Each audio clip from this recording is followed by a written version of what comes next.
probably the second, for me, the Second World War, Yeah. although none of my family, oh yes, I had a cousin that was in the Air Force, and his brother was in the Navy. The cousin in the Air Force died, and he was the one whose name was David that I wanted Right. to have, because I admired King David also.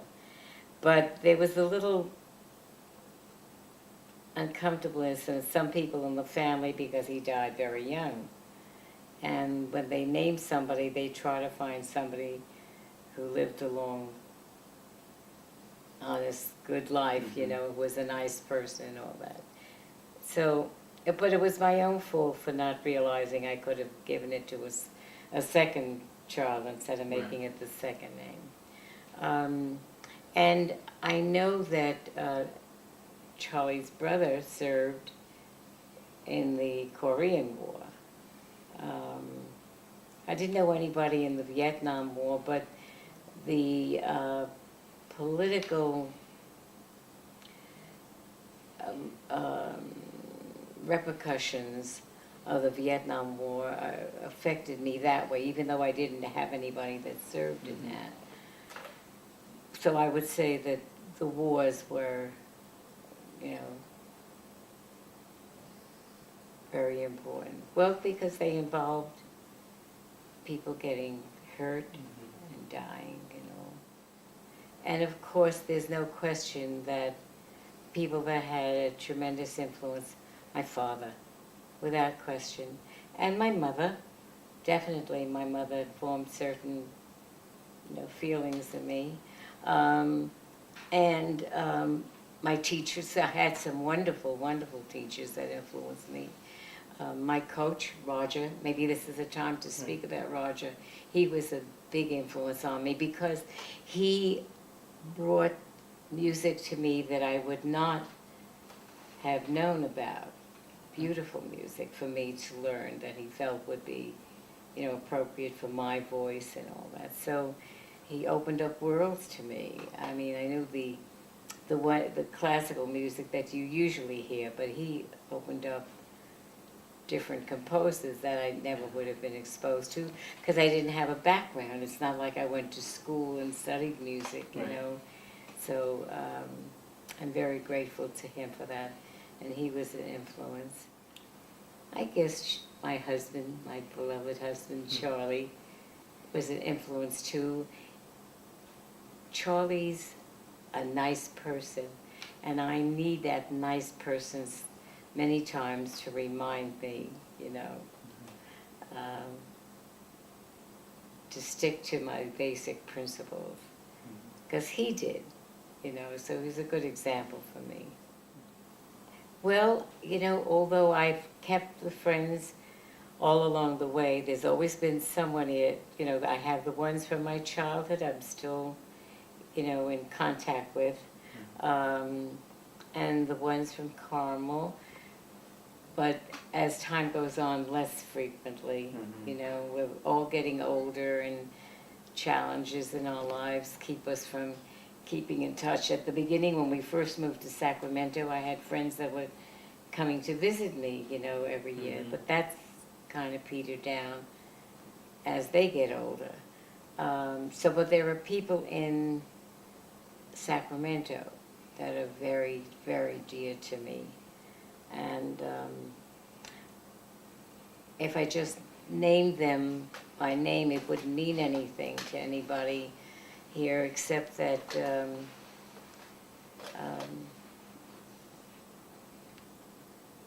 we joined what they call a chavara. It's a friends group. And out of there I got, you know, became close to some of them, closer than, you know, to other people. I have a lot of friends, but they all stem from the synagogue. I have a habit of getting very friendly, so my hairdresser's a friend, and my person that does my nails is a friend. But basically it stems from the synagogue, my involvements there. And and devoted. I know I can count on them. Like this Bob Zeff I was talking about, and his sweetheart, Charlotte, are very, very supportive of me, I would say. So Charlie, whoever I'm friendly with, he goes along. He doesn't have friends on his own, but he never did. I was his friend. Honesty. Now, I don't mean cruelty. I don't mean that you have to be that honest that you say, look ugly, Yeah. There has to be something nice that you say. But I think that it's important to be there for your friends. I think you have to, if you say you're going to meet at a certain time, you should be there. Yeah. You have to be there with the way you say. And they should also. I don't think it depends on an everyday communication, but there should be enough so that you know that your friend cares about sincerely. I love the friends that know that you need them before you know that you need them. That are there. And we do have friends like that. Molly's husband, Bernie, is that kind of a person, He doesn't wait for you to ask him. He'll say, how about I pick you up? I think a sensitivity to what you should, when your friend confides in you, what you should tell somebody else. The one that they tease me about is the one that I've said over the years about Elliot, but it was true. Elliot, from the minute he was born, he was never a problem in any way. And of course they laugh at it and they tease me that I said that, but I meant it. Whatever I wanted, he went along with. Never gave me a hard time about anything, and I kept waiting for it to happen, like when he'd be a teenager or when he went to college. Not at all. It was never a problem. That's just the type he is. I think he takes after his father. That doesn't mean that the other two aren't dear and wonderful to me, and it's just that as they were growing up, Stephen showed a bit of rebellion. And I wouldn't say that Brian did, but see, I thought Brian would stay in the East. I thought he'd stay East. But I don't know what it was that pulled him to the West, whether it was the weather or wanting to be near one of his brothers. I don't know. Although he's done everything he's done on his own, I've read some of the Austen books over again. In one of the, I don't know which one of the things on the internet, in order to get in, they must have at the time they gave, I registered with AOL, asked me my favorite movie. So it was The Guns of Navarone. It was a movie with Gregory Peck, and it did have to do with the war, the Second World War. But I liked it because they didn't smooch it up. It was really straight war story. But I really enjoyed that one. So that's one of my passwords, or well, not a password, but something when they ask you, what's your favorite movie? Nobody's going to pick that one, believe me. If I could go back, I had a wonderful time in high school. Really did have a wonderful time in high school. So just for pure enjoyment, I might go back to that age, I wish but I don't think I was blessed with the ability to do things, to make things with my hands that I see that other people do, and then they give it to other. I never was good at that kind of thing. wish I could have. I think things worked out the way they were supposed to, at the level they were supposed to. And God gives me the good grace that I'll live long enough to see it come out in my grandchildren or my great-grandchildren. Yeah. What I didn't. I think it was getting together, everybody being together for the holidays. I'm talking about, the Jewish holidays. Right. Specifically maybe Passover. I think that was a wonderful time.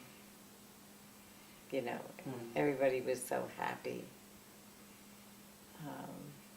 And there was a lot of good food involved in it. Yeah.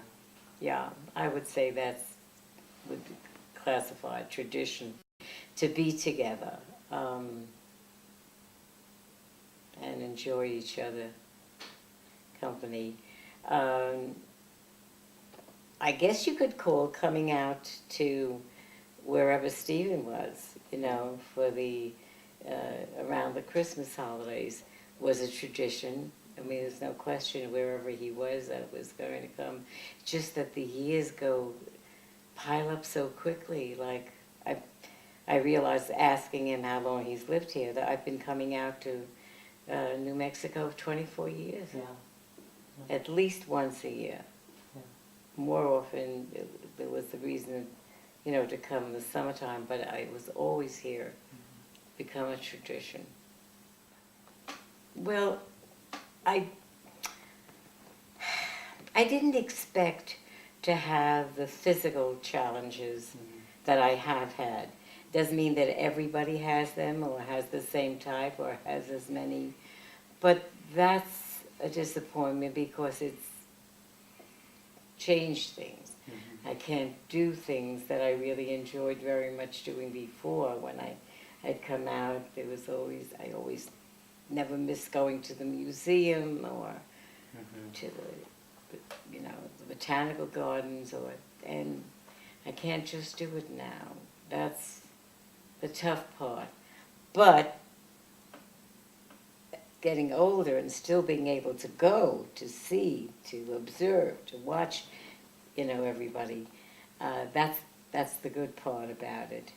And nobody lives forever, but I don't like the way it hampers me when I go to visit and I have like the business with the leg, and I've had that a couple of times, that things have happened.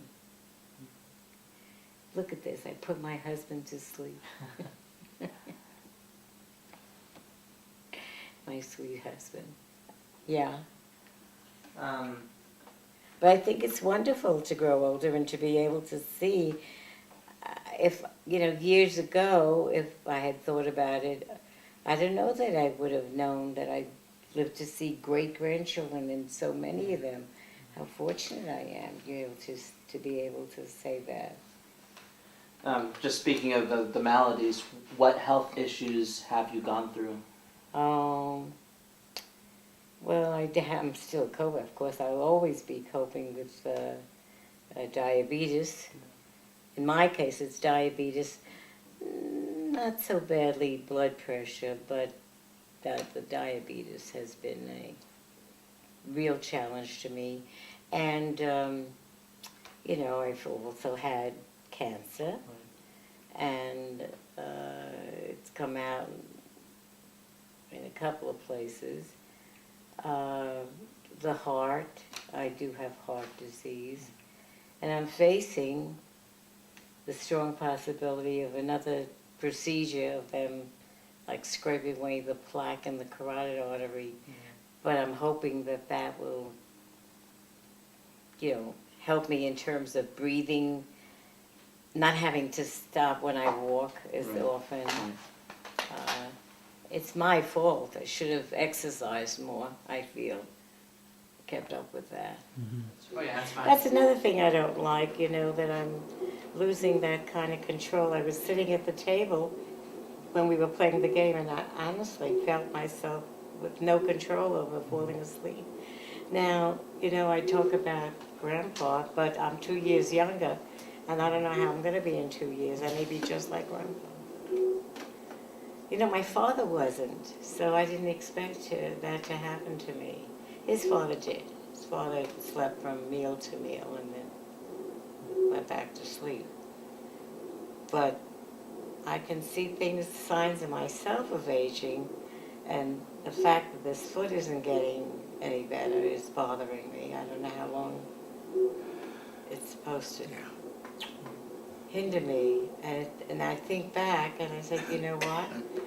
This isn't the first time I've had a business with being able to walk around. Yeah. It's not pleasant. You know, I realize that this is going to be a big year in other ways. Yeah. I'm hoping to be able to continue where I am. Brian said the other day he's going to hope and plan that he gets to see us more often, you know. But that's, you know, it's a 7-hour drive and he is working. Yeah, well. But basically, like, to come up to fix things that have to be fixed. And Elliot's shown himself to be, Elliot and Eileen, more sensitive. I mean, they say, which they never did before, you know, if you need anything, I'm there to do it. Things that become a little bit more difficult, like maybe Grandpa getting something that should be sent back, and just the simple process of putting it in a box and sending it back is more challenging. Yeah. I think knowing that they're aware of that, even though I don't want to take advantage of him, he can do things so much quicker. Yeah. Because, you know, I'm not that technologically comfortable with the computer. Dad was kind enough to get a Kindle for Grandpa, and he did at the beginning, but, you know, he's not quite motivated, and he doesn't quite understand that he should make himself do it. So I'm hoping that with this next visit to his physician, which Elliot wants to be present at, which may make a difference. Mm-hmm. I respect the fact that because there's a lot of emotion involved in my being there, that I could use another person that says, no, you know, the doctor did say maybe I wasn't quite aware or what. It's good to have somebody else with you at my stage. So I'm hoping that maybe we can get an evaluation of where he is at this point. And there are, whether any medication can help, just maybe slow it down or affect it, you know. The one thing I knew, I really did not want to have a situation where I would have to be going to visit him someplace. Yeah. I really don't want that. And I realized that the time could come when it would make a difference to him, but it would to me. So there might be other options. I'm not comfortable in those surroundings because there are people in far worse states, and I hate to have them in that. You know, I want to keep him as much as I can. But, you know, so did my father, but it got to a point where he wasn't able to help her in the shower. Mm-hmm. And I don't know that they had people that came to the house to do that. And that's how she ended up at the beginning, going to the hospital. Actually, if I will admit, I really think that a certain amount, not fanatically or overly, but a certain amount of exercise, of doing things, is important. So whether you do it at home, in your house, when you get up, you know, it has to be, and it has to be regular. I think that's where I've lost out, that I didn't keep up with it. There were a number of years that I did go, you know, every day I would go to the gym. It was, somehow it was easier when I lived in Carmel. I went regularly every day. It was an 8 o'clock class, and it was geared toward women that were a little bit older. So the music they used was more classical, and I enjoyed that. And then when I came to Sacramento, for at least a couple of years or so, I would go to the gym too. But I don't know whether it's laziness or what, I just gave it up. And that was a mistake, I think. So I think that people can help themselves that way. I think people can help themselves mentally, you know, go to lectures or reading or certain things on television or doing crossword puzzles or things like that will, you know, keep your mind, you know, sharp. I do easy crossword puzzles, but my purpose is really just to, and a lot of them have the same words, you know, in the book. But it keeps that in your brain. I noticed with Grandpa that he doesn't do that, and I think a certain amount can't be helped, but a certain amount you can help yourself. You have to want to. You have to have the motivation. And motivation is not something that somebody can give you necessarily. I guess there are exceptions. It's got to come from within. But when you're not feeling well, it's harder to have that motivation. I know that, but you know, that's one of the things that prayer can help you with, because it's something you have to do every day, you have to say every day, a certain amount of memorization comes in there. And whereas for some people it's a practice like yoga, meditation, to me that's the same place that prayer plays. Only I think there's a higher purpose there. Of course. Yeah. You know, because of what you're praying about, what your thoughts should be. And without exception, I don't think I could fall asleep if I say, I'm not going to say my prayers tonight. I don't think that would happen, you know. I think I've been become more respectful of other people's way of looking at things, opinions. I think I'm not as quick to judge. I think I stand back more now and let other people, even if it means making a mistake. But I realize that you learn more from making mistakes. I don't think people should be made to do things just because you think it's the right way. I think they have to find out for themselves. I think it has to be compromise, and I mean compromise, not always that one side always wins. I think it has to work both ways, and I think that a couple have to complement each other, where one has the weaknesses, the other the strength. It can't be all one way. I don't believe that one has to be unkind or nasty or sarcastic. Little bits of that maybe, but not where it runs the marriage. I don't think so. I think kindness. I think that's probably the quality that is most important in a happy marriage. Oh boy. I don't know that I did it, but I'm very proud of each of my children.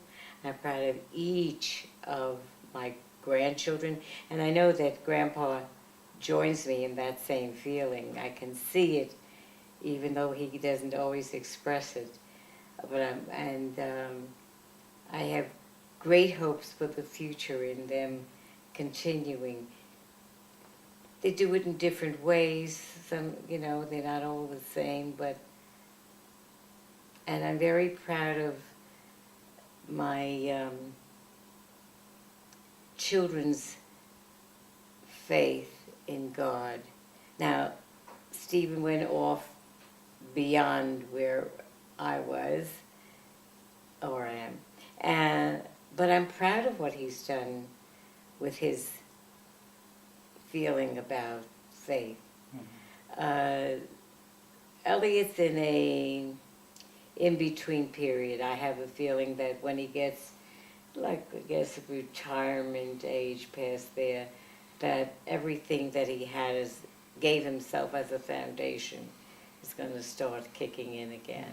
He needs this kind of freedom and to be able to say that it was a real choice, not that he did it because he was supposed to, but he wants to. And the same thing with Brian. I'm proud of the many friends that I have accumulated over the years, honestly, that really, really care about me. I know that. That show it in many ways. When you say growing up, you mean as, 12, 13? Start at the beginning. Actually, we lived in Williamsburg then, and it was an Orthodox shul with the women sitting upstairs, but I remember there were many in that area, so what the young girls would do was go from one to the other pretending we weren't looking at the boys, but that's what we really were. And the women sat upstairs, and that was an advantage because you could look down at them, and they tried not to look up at you. But, basically, we went on the holidays, the girls did, because, the women were supposed to be home getting the house ready for the gentleman to come back from shul. But that's the one I went to. So you didn't go every week? No, I did not. It's not required. Was not required of women to go. They certainly could go if they wanted to, but we didn't go. That's the first one I remember ever going to, truthfully. Would Zyda go every week? Because, it wasn't conducive to it. They, when I lived down on the east side, it was 6 and 8, and the women should be home, getting the house ready. The attitude is that every man is a king in his home, no matter if he digs ditches or is a septic cleaner or whatever. But in his home, he's a king. And so the woman's role is to provide the ambiance, whether it's through the cooking or the baking or the way the house is kept, so that when he comes home, he is king. And that is enough satisfaction for an Orthodox woman. It gives her a lot of, so she doesn't have to be there. For the men, it's an obligation, but it's not for a woman. So that's what it was, my experience there. It really wasn't until, even when we moved to the Bronx, that it was still an option. We went really on the holidays or in somebody's bar mitzvah. It wasn't until I moved up to Carmel, New York, and joined the conservative synagogue that I, would go regularly. But go ahead. But so how often is that in Carmel? How often would you go in? Oh, every week. Every week. I went every week because I really enjoyed. And now you go every day. And now I go every day. When did you I'm start going? what they call a millionaire. When did you start going every day? When did I start going? Attending shul. Oh, also, you know that the one in Carmel didn't have minyan every day. I don't know whether I would have taken advantage of that. But the one here in Sacramento has one Monday and Thursday when they take out the Torah, Rosh Chodesh, which is the new moon, the beginning of the new month. And sometimes it's one day, sometimes it's two. If it comes out on a Tuesday, And so you're going Monday, Tuesday, Wednesday, and Thursday, you know. But I do go every night. You know, what you might call Vespers. And It'll that's work. only a 15-minute service. I mean, it takes longer to go and come back than it does, but it is important because there are people that are saying that memorial prayer for a parent, and the only time they can come is in the evening. It can't be said unless there are 10 people. And since the conservatives count women, it's important. Truthfully, if they didn't count women, they would have a difficult time to get 10 men there every night, you know. How often did Zaida attend shul? How often did Zaida attend shul? He went on Friday night, Saturday, Sunday morning, and, you know, once he retired, he was able to go every day. Then when physically it became more challenging, it was at the time that Brian lived with him, and Brian would drive him there and somebody else would drive him back. As long as it was physically possible, he went. But when he was working, he couldn't go. Although there was a synagogue someplace in the Garment Center that people could go to, especially when my father was saying Kaddish for his parents, and you have to go at least once to say that prayer. Do you eat bacon? No, I don't, but part of that is because, I mean, if it happens to be in the food that I make, because sometimes they include it, I don't get upset about it, but it's not particularly good, you know, healthy for me anyway, because of the fat. And it's okay. It's a form of discipline, you know, for me. I can enjoy somebody else eating it, but I don't have to have bacon. I mean, the things Do you unto mentioned- others as you would have them do unto you, I guess. I would say that was the one that stands out. If you stop to think about it when you're about to do something, it makes a difference. You know, would you like that person to do that to you? It might hold back. Well, maybe, you know, when I gave birth to Elliot and I had that terrible infection, I hallucinated, I'm sure it was, that there was the angel of death standing in front of my hospital bed, and I was screaming at him, "Get away from me, I just had a baby and I'm not going with you." And I asked the girl in the next bed subsequently whether, you know, that I was screaming. She said she heard me moaning. I wasn't screaming, but I thought I was screaming. And I saw this figure standing there, you know, like it was like a Ku Klux Klan person. And I'm saying, "Get away from me." They didn't know what was wrong. I really was very, very ill.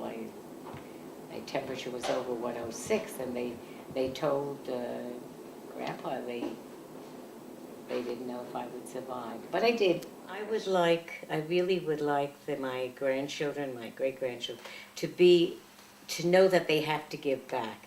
They've been blessed with many things from God, and I don't think it can only be one way. It's got to be, however they do it, that they have to serve their community. They have to set aside time and effort to give back to the community. Their religious community, that's fine, but they have to give back. Yeah. I think that practice, for instance, a tiny little thing, when you teach your children that in our case, on Friday, of course it could be Sunday, that you have to give, even if you're receiving a charity, I don't like that word, but you know, tzedakah, that you're giving it to. It doesn't have to be $1 million, but it's the thought. When something good happens to you that you were, you know, achieved, you have to give even a small amount, but you have to know to give back to help. Churches and synagogues need support. Yeah. And there's plenty ways that you can afford to. So there's always a reason. You know, there's a certain part in our service, you know, our daily service, that it's understood you get up to put whatever in in different causes. Now, I'm thinking religiously, but there are diseases. Maybe somebody in your family suffers from cystic fibrosis, and but you have to know that it isn't all yours. Yeah. That's what I would like them to continue. What would you have your children and grandchildren know about God? That there is one. That there is one. I don't care what denomination they're thinking of, but of course I would like the faith that they involve themselves in to be mindful of helping other people. It's interesting because I have known people that are, you know, atheistic, but the funny thing is when a problem comes up, they're looking to God to help them. Nobody's come back to tell us, but I don't think you have to worry about that. I think doing the right thing is enough reason for it. I wouldn't worry about, well, is there really a hereafter? I wouldn't worry about that. That's the only way to be. I mean,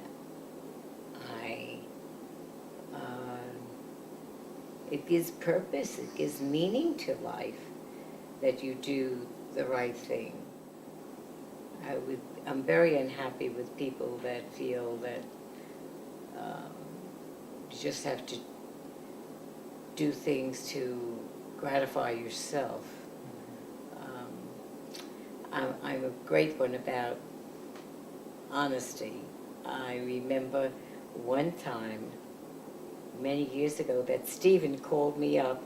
It doesn't matter who the child was, but he wanted me specifically to tell this child over the phone what I consider the most important quality. And I said, because I've always believed it, honesty. I mean, it's just not worth it not to be truthful. Eventually you get caught. Well, in terms of observing the kashrut, although once I got out into, you know, working and all that, I dropped some of that. But certainly I knew that I was going to be keeping a kosher home.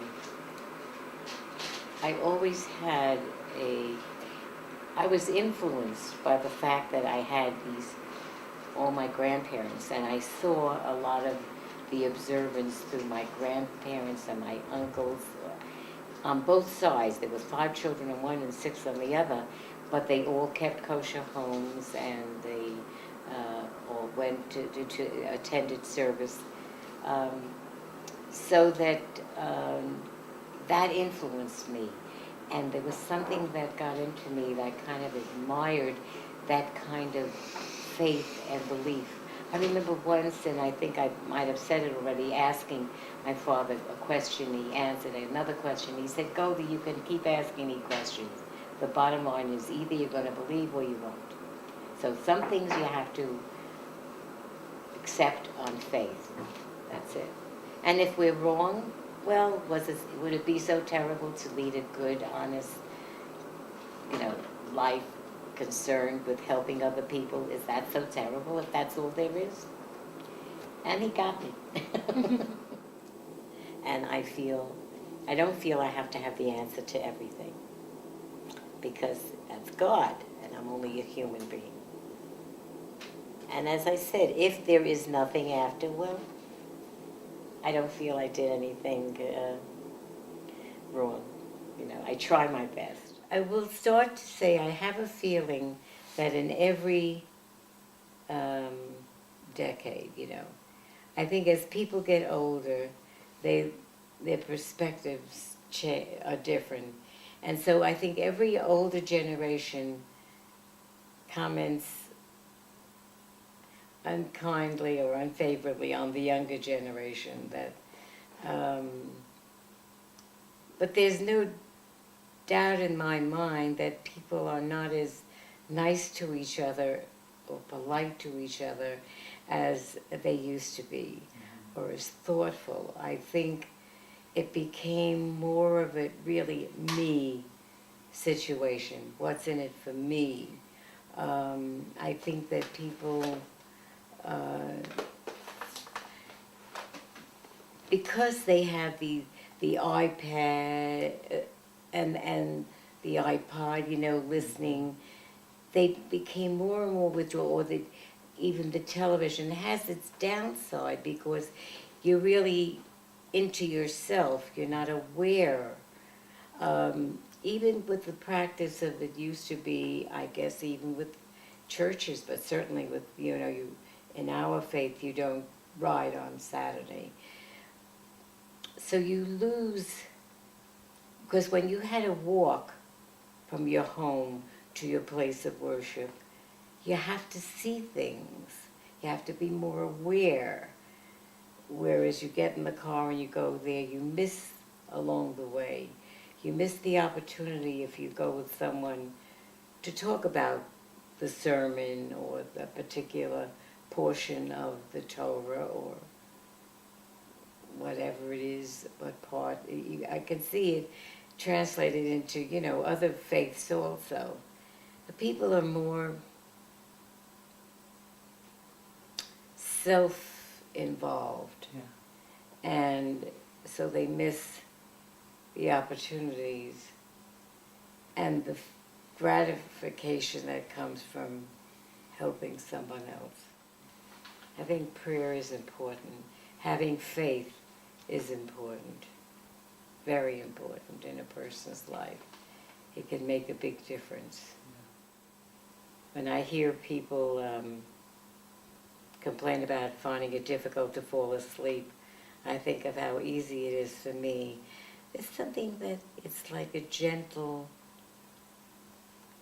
first you say the prayers and a little bit stays with you and it helps you fall asleep. I'm very comfortable. I'm very comfortable. I try to be more accepting by telling myself time and again that I don't always understand his way, but that I have faith that he knows what he's doing. And what I pray for is that I pray for the strength to go through whatever it is I have to go through. I don't lose faith because it doesn't come out the way I want, I can't do that. Because there were too many instances of where God has been doing things for my benefit. He does it all the time. And I know that there are times that I'm not even aware of that he's with me. So I have to think of that, I'm very comfortable with it and I trust him.